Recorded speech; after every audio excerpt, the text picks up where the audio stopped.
বন্ধুরা, কেমন আছেন সবাই? আশা করি সবাই ভালো আছেন। সবাইকে জানাই অনেক অনেক ধন্যবাদ এবং শুভেচ্ছা আমার রেসিপিগুলো দেখার জন্য। আমি আবারও আপনাদের সামনে একটা নতুন রেসিপি নিয়ে আসছি। সেটা হচ্ছে সবজি রোল আর কি। সামনে যেহেতু রমজানে একটা স্বাস্থ্যকর খাবার দরকার বলতে পারেন। ওর জন্যে আর কি আমি সবজি রোলটা বানিয়েছি। এর সঙ্গে কোনো ডিম বা মাটন ব্যবহার করছি না, শুধু সবজি দিয়ে সুন্দরভাবে করছি যাতে এটা স্বাস্থ্যসম্মত হয়। কারণ রমজান মাসে রোজা থেকে ভাজা পোড়া খেলে অনেক সময় গ্যাসের সমস্যা হয়। এর জন্য আমি হালকা তেলে আর কি রেসিপিটা বানিয়েছি। কিভাবে বানালাম সেটা আপনাদের সাথে শেয়ার করব। যে দেখতে পাচ্ছেন অত তেল দিছি না, বোঝা যাচ্ছে হালকা তেলে আমি এটা ভাজছি যত সামনে রমজানের জন্য। আচ্ছা বন্ধুরা, তাহলে আমি কিভাবে এটা বানালাম, কি পরিমাণ কি দিলাম সেটা আপনাদের সাথে তৈরি করার মাধ্যমে, রান্নার মাধ্যমে শেয়ার করব। দেখতে পাচ্ছেন বন্ধুরা, তার জন্য আমি নিয়ে নিয়েছি একটা আলু সিদ্ধ করে ফেলছি আগে, কাঁচামরিচ কেটে নিয়েছি, পেঁয়াজ, মটরশুঁটি, একটু গাজর ব্লেন্ড করে নিয়েছি আর ধনিয়া পাতা। আর এই যে 1 কাপ পরিমাণ ময়দা নিয়েছি। ময়দাগুলোকে এখন ভালোভাবে আমি মেখে নেব।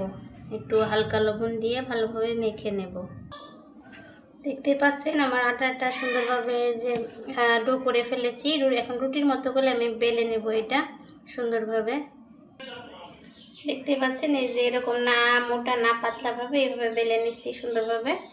এই যে অনেক বড় করে ফেলছি। এখন আমি এই যে পুরটা তৈরি করে ফেলবো, যেটা আমি রোলের মধ্যে দিব।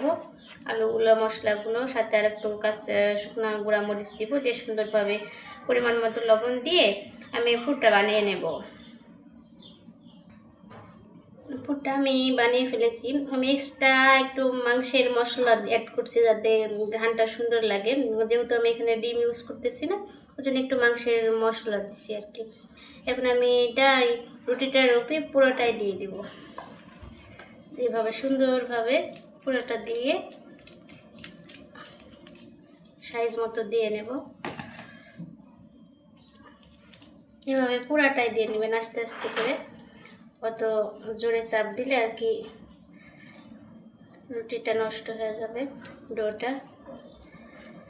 এভাবে পুরাটা সুন্দরভাবে দিয়ে নেব। আমি এখন এই ডোটা সুন্দরভাবে পেঁচিয়ে নেব, সুন্দর করে আস্তে আস্তে করে, যাতে নষ্ট না হয়ে যায়। সুন্দরভাবে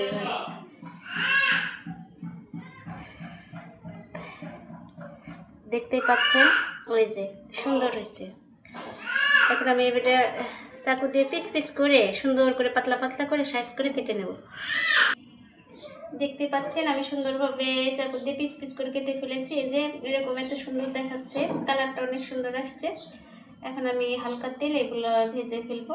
আপনারা চাইলে ভাজা তেলেও ভাজতে পারেন, কিন্তু যেহেতু সামনে রমজান আসছে, আমি হালকা তেল সিম্পলভাবে যাতে খাবারটা বানানো যায় এবং স্বাস্থ্যসম্মত হেলদি হয়, ওর জন্য আমি হালকা তেলে ভাজবো। এখন আমি ফ্রাই প্যানটা দিয়ে দিব চুলায়।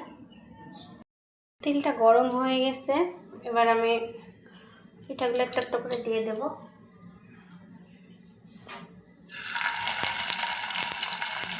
অনেক সুন্দর দেখাচ্ছে। আপনারা এইভাবে বানাবেন, যেহেতু সামনে রমজান চলে আসছে। স্বাস্থ্যকর একটা নাস্তা, পুষ্টিসম্মত। আমি ভালোভাবে এগুলোকে একটু ভেজে নেব। দেখতে পাচ্ছেন বন্ধুরা, আমার ভাজা শেষ হয়ে গেছে, রোলটা বানানো শেষ হয়ে গেছে। সবজি রোলটা অনেক সুন্দর দেখাচ্ছে এবং অনেক একটু স্বাস্থ্যকর খাবার বলতে পারেন, নাস্তা বলতে পারেন। বিকালের সময় খাওয়া যাবে। আবার যেহেতু সামনে রমজান আসতেছে, রমজানের মধ্যে হালকা তেলে এইভাবে যদি ভেজে নেন, খেতে অনেক সুস্বাদু, আবার পুষ্টি সম্মত। তাই আর বেশি কিছু বললাম না বন্ধুরা। আমার রেসিপিটা কেমন লাগলো তা অবশ্যই আমার কমেন্ট বক্সে জানাবেন এবং আমার চ্যানেলটা সাবস্ক্রাইব করে দিবেন। আল্লাহ হাফেজ।